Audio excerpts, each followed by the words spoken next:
Okay, now let's move on. So today, well, I don't think one day is enough, but let's talk about On Your Mark. It's both released on DVD or Blu-ray in Japan. It's 6 minutes, 40 seconds long. It's a short movie. You can see the storyboard in this book along with Whisper of the Heart.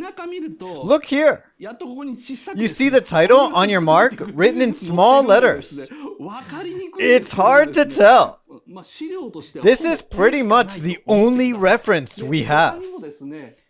Actually, there are bits and pieces of info about it in these books.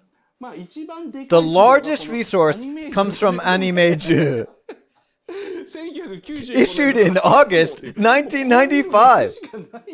But this is the only other resource. The reference for this piece is so limited.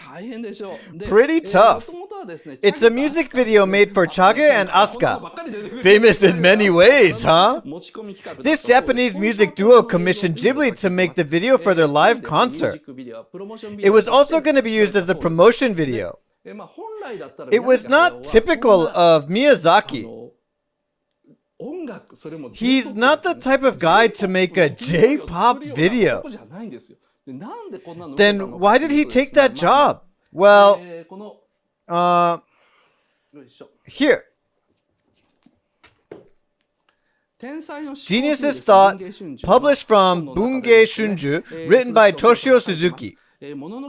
We started the project to make Princess Mononoke, and Miyazaki was developing the plot. But it didn't go well.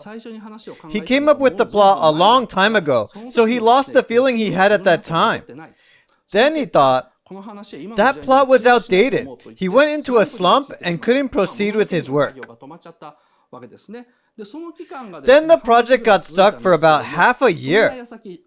That was when Ghibli was offered to make the promotion video of the song by CHAGE&ASKA, On Your Mark. Suzuki didn't really know about them, but Suzuki said he jumped on the offer. He wrote, I had an intuition that this would change Miyazaki's mood. This is what Suzuki wrote, but I personally think the real reason is hidden behind the opening date of On Your Mark, July of 1995.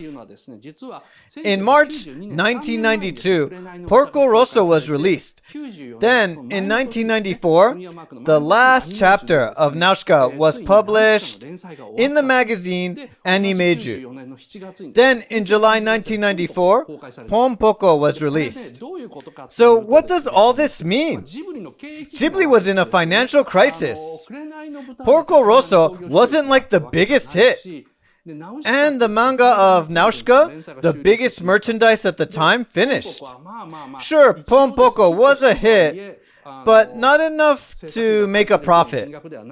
Ghibli was still small at that time, unlike how they are nationally famous today. Only anime fans watched their work. Suzuki must have had a strong sense of danger. It's hard to imagine today, but Suzuki was dying to get Ghibli more publicity. And CHAGE&ASKA had that. It was a time when he thought if Ghibli didn't produce something appealing for the major audience, they would go bankrupt. He wrote, we could examine Princess Mononoke from a different point of view, thanks to the production of this short movie, On Your Mark.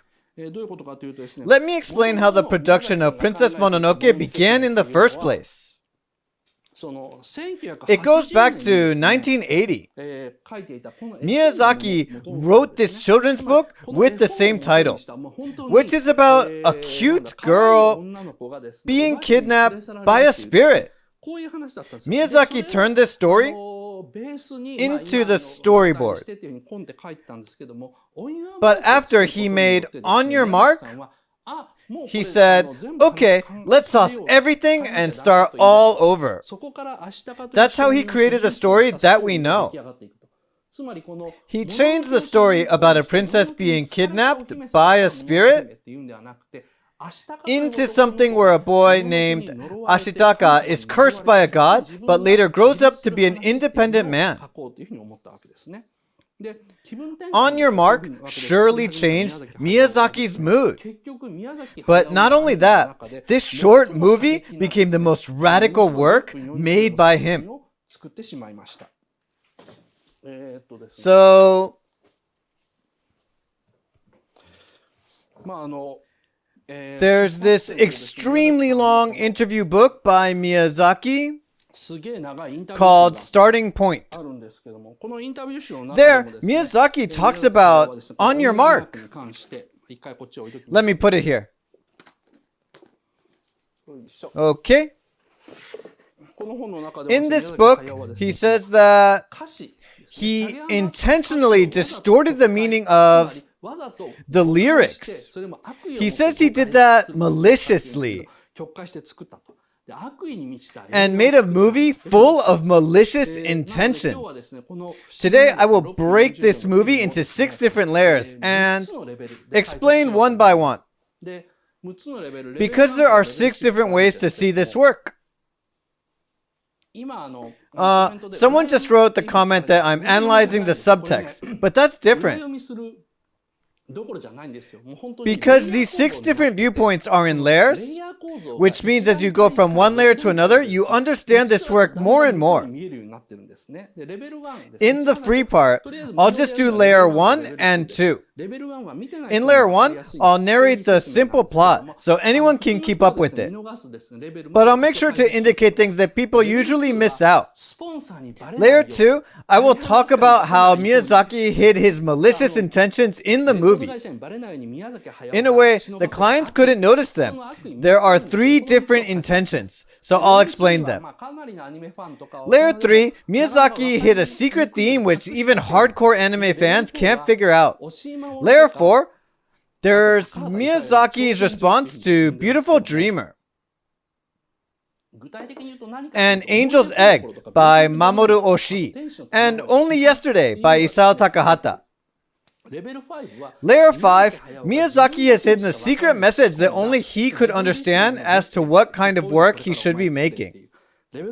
Layer 6, I'll talk about the great influence of this movie on Miyazaki's works after this one. So again, I won't get to the last layer today, so I'll talk about it in the next lecture.